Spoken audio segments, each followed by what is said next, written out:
Bonjour à tous, merci de nous rejoindre au Parlement européen pour Ici l'Europe. L'élection de Donald Trump outre-Atlantique semble avoir redonné des ailes aux populistes sur le vieux continent. Pendant ce week-end, on a mesuré leur poids en Autriche, où l'extrême droite trace son sillon dans le paysage politique, mais aussi en Italie, où le mouvement 5 étoiles de Beppe Grillo défie ouvertement le gouvernement Renzi par référendum interposé. Le populisme prospère sur le discrédit des partis politiques traditionnels, la faiblesse aussi des institutions européennes et la peur de l'autre exacerbée par la crise des migrants. Alors la vie politique en Europe est chahutée par une trentaine de mouvements populistes, extrémistes ou nationalistes, majoritairement à droite, parfois à gauche. Aujourd'hui, ces partis sont très présents dans l'hémicycle, 23% des 751 députés. Et pour en débattre, nous en avons invité trois et pas des moindres. Fabio Massimo Castaldo, bonjour. Bonjour. Vous êtes député européen du fameux mouvement 5 étoiles dont on vient de parler en Italie, créé en 2009 par un ancien comique, Beppe Grillo, qui a raflé les villes de Rome et de Turin en juin dernier.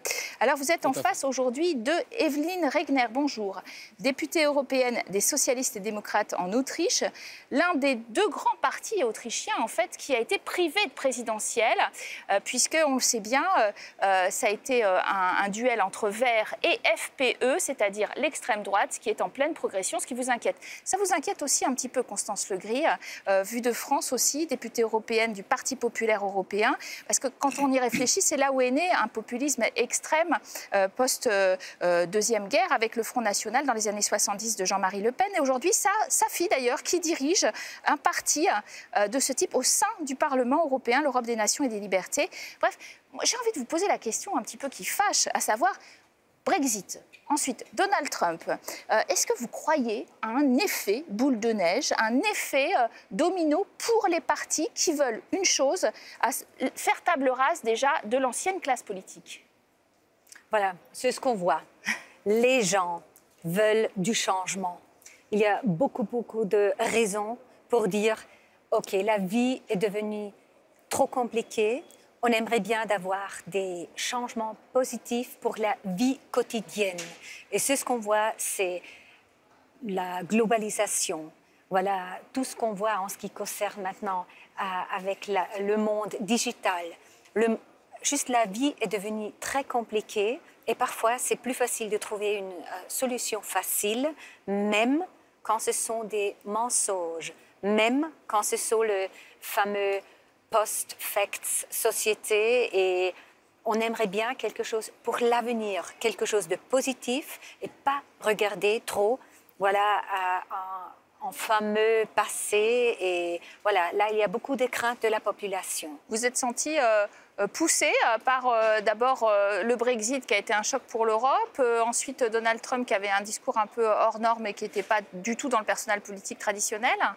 Moi, franchement, je pense que dans ces moments-là, au sein du débat, dans ce Parlement en général du débat public, il y a beaucoup de banalisation et de superficialité dans la création de certaines catégories. Moi, par exemple, je pense que dans chaque pays, il y a eu des formes de réaction très différentes liées au contexte aussi du pays et parfois on voit pas vraiment on veut pas souligner vraiment les différences. Moi je dis par exemple que ici dans ce débat on voit d'un côté Marine Le Pen, des autres photos du mouvement 5 étoiles, mais nous par exemple sur l'immigration on a une politique complètement opposée. Le mouvement 5 étoiles ici au Parlement européen il a soutenu la création de voies légales d'accès et il a soutenu aussi la distribution de quotas. Mais Grillo a un discours très musclé anti-migrant quand même. Hein. Non, franchement non. Je pense que c'est le travail parlementaire qui parle pour ce qui fait un mouvement politique, soit en Italie, soit ici. Et on a soutenu, par exemple, la redistribution quota de la Commission Juncker, qui n'a pas marché, mais pas pour notre faute, pour les choix des pays de l'Europe de l'Est. Donc, on va parler effectivement de l'ADN de chacun des partis. Mais moi, ce qui m'intéresse, c'est les faits. C'est-à-dire, est-ce que vous croyez à cet entraînement possible? Est-ce que vous avez l'impression que finalement, les opinions publiques, plus généralement, sont tentées en voyant que chez le voisin, on a testé quelque chose d'autre, de suivre le chemin? Alors, il est clair tout d'abord, il faut le dire, je crois, en préambule de ce débat, que le mot populisme qui est abondamment utilisé par les politologues, les journalistes, les commentateurs, etc., recouvre des réalités extrêmement différentes. Il y a d'un côté des forces politiques extrémistes, radicales, qu'elles soient d'extrême gauche ou d'extrême droite, ultranationalistes, vous y faisiez allusion, qui sont à l'œuvre et qu'on peut expliquer par toute une série de raisons, crise sociale, crise identitaire, etc., etc. Et puis, il y a également une revendication des peuples. Dans populisme, il y a le mot peuple, ça n'est pas un gros mot, ça n'est pas un mot tabou. Il y a une revendication des peuples à avoir de la part de leurs dirigeants, de la part des partis politiques qui se présentent à leur suffrage, des politiques efficaces, des politiques qui prennent en compte leurs préoccupations, leurs aspirations et qui atteignent leurs objectifs. Et un besoin de renouvellement, effectivement, et en passant de par recherche d'autres partis, parce que d'efficacité. vous faites partie d'un parti traditionnel, hein, c'est les Républicains Pas forcément, en France. Souvent, ça va vers d'autres partis, justement, précisément. En émettant une envie, un besoin de renouvellement et surtout un besoin d'efficacité et de prise en charge des vraies préoccupations, des vrais problèmes quotidiens. Il y a quand même la question de finalement comment réagissent ces partis traditionnels face à cette montée. On sait par exemple qu'en Autriche, le FPE, il n'est pas sorti d'un chapeau. Hein. Ce parti d'extrême droite, il a une vieille histoire. En 2000, rappelons-nous, il était soutien du gouvernement chrétien démocrate de M. Schlussel. Il a été mis d'ailleurs à ce titre au banc des nations européennes. Et puis, son alliance avec cette droite classique qu'il a banalisée en quelque sorte, ça, eh bien, ça lui a plutôt réussi politiquement. On le voit aujourd'hui. On ne peut pas dire réussi, parce que ce qui s'est passé, c'était vraiment détruire la République, voilà, la propriété de la République. Pendant cette période-là, le gouvernement et surtout le FPE ont privatisé beaucoup. On a eu un chômage incroyable en Autriche. Voilà, c'était vraiment du temps d'une économie qui était florissante. Et pendant ce gouvernement, on a eu vraiment beaucoup de très mauvaises expériences. Maintenant, mais politiquement, ils ont quand même continué à monter. Voilà, après, c'était la pause. Les Autrichiens ont bien compris, après, que c'était un désastre, que c'était vraiment un désastre. Maintenant, nous avons un gouvernement socialiste avec un premier ministre socialiste et une coalition avec les chrétiens. Mais quand même, ce qu'on voit, c'est les gens regardent leur vie. Ça devient plus stressé. La vie quotidienne est devenue si compliquée et pour ça, il existe un désir. Et là, il y a ce parti-là qui donne des réponses assez faciles. Oui, puis Jörg Gaider étant mort, en oui, effet, Monsieur Strache n'est pas aussi dangereux. Enfin, il a réussi à le faire comprendre, c'est ça en fait? Ce qui se passe maintenant, c'est qu'il existe déjà une base, et ça, c'est la chose très, très dangereuse. Les Autrichiennes et les Autrichiens savent, oui, pour l'économie, ce n'est pas bon d'avoir le FPE. Mais il y a ce désir de faire contre un establishment. Mais qu'est-ce que c'est? Alors, vous entendez quand même cette expérience autrichienne où finalement, il n'y a pas eu de cordon sanitaire maintenu. Hein, entre la droite classique et l'extrême droite, et ça n'était pas une très bonne expérience. Tout dépend de ce qu'on appelle cordon sanitaire. Hein. Si cordon sanitaire, par exemple, pour le cas de la France et de ma famille politique, la famille de la droite française, de la droite républicaine, il s'agit de décider de ne pas faire d'alliance avec le parti Front National, de ne pas faire d'alliance avec les dirigeants du parti Front National, bien évidemment, j'y suis tout à fait disposée, et c'est d'ailleurs la ligne officielle de notre famille politique, les Républicains. Il y a eu des tentations régionales, locales, il y a peut-être très longtemps quelques tentations qui ont avorté, mais la ligne clairement établie par le parti Les Républicains et par celui qui est maintenant le champion de la droite républicaine en France pour l'alternance de 2017, c'est de ne pas faire d'alliance avec le parti, le Front National. Si c'est cela qu'on appelle le cordon sanitaire, va pour le cordon sanitaire, même si cette expression est un tout petit peu triviale. Par ailleurs, une fois que l'on a dit ça, on ne peut pas ne pas entendre, ne pas écouter, ne pas prendre en considération les messages, les colères, les revendications, les espoirs des électrices et des électeurs, quels que soient les suffrages qu'ils portent sur tel ou tel leader. Il y a dans la vocation du politique, je crois, la noble mission du politique est d'entendre, d'écouter et d'essayer d'apporter des réponses, des solutions aux messages envoyés par le peuple. Alors, en effet, vous avez essayé très tôt d'écouter d'ailleurs ces messages envoyés par le peuple via Internet, en utilisant les nouveaux médias, par des votes en ligne, etc. Puis finalement, on comprend bien quand même que le chef, c'est BP Grillo. Hein. Maintenant, il n'y a plus de doute là-dessus.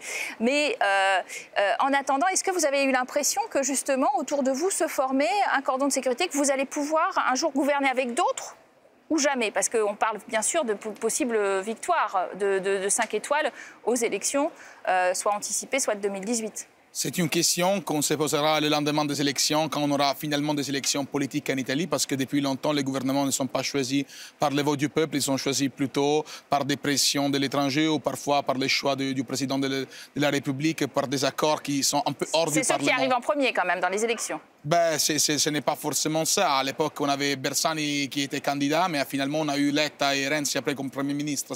C'est un peu différent ce qui s'est passé. Mais aujourd'hui, je pense que le mouvement, il a démontré aussi, avec les expériences qu'on a fait dans plusieurs administrations locales, et je pense surtout aussi à Turin, où on est en train de faire un travail remarquable, qu'on peut vraiment gouverner ces pays. Et surtout, c'est nous la réponse aujourd'hui. Tout seul ou avec d'autres? Ça, on le verra selon les résultats. Nous, on l'espère bien sûr de le faire tout seul.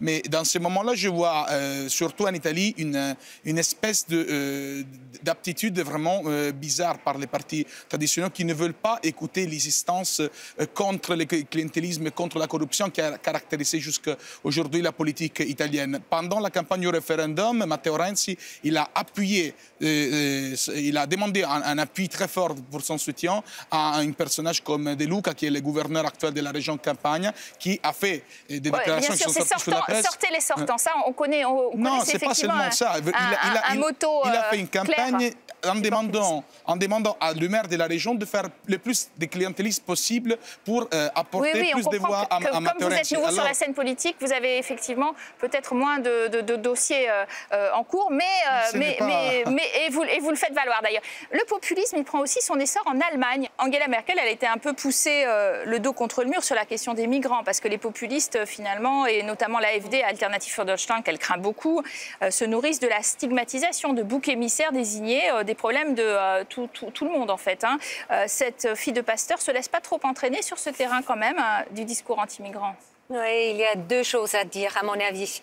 Une chose, il existe depuis toujours dans la société allemande les gens qui disent « Ok, on ne veut pas trop de réfugiés, on veut rester entre nous ». C'était plutôt Merkel qui est marché avec son parti vers la côté gauche. C'est-à-dire, elle est arrivée vraiment dans la moitié de la société. Il y en a les uns qui étaient toujours un peu beaucoup plus à droite, qui regardent maintenant, voilà, qu'est-ce que je fais, où est mon parti.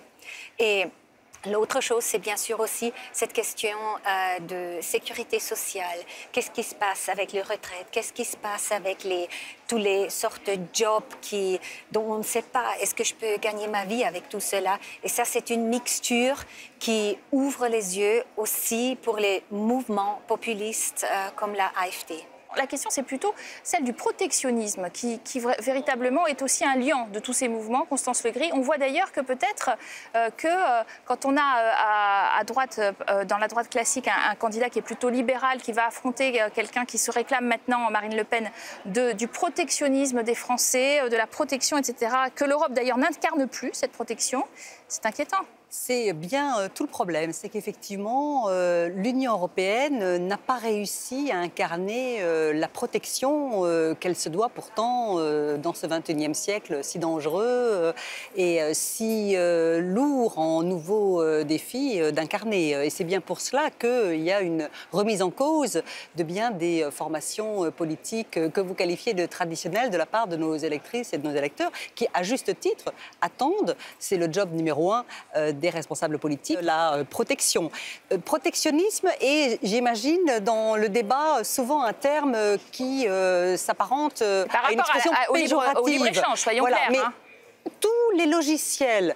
On est passé du 20e au 21e siècle. Hein. On est entré dans un monde totalement mondialisé, globalisé. Les logiciels anciens, libre-échange versus protectionnisme, qui voudrait dire repli frileux sur soi-même, etc., ont volé en éclats. Ce qui est important, effectivement, je pense, pour tous les pays, pour tous les continents, et donc les formations politiques se doivent d'entendre et de prendre en compte cela, c'est de reprendre le contrôle de son destin pour une nation comme pour un ensemble de nations comme l'Union européenne. Reprendre Protectionnisme ou pas? son destin en main.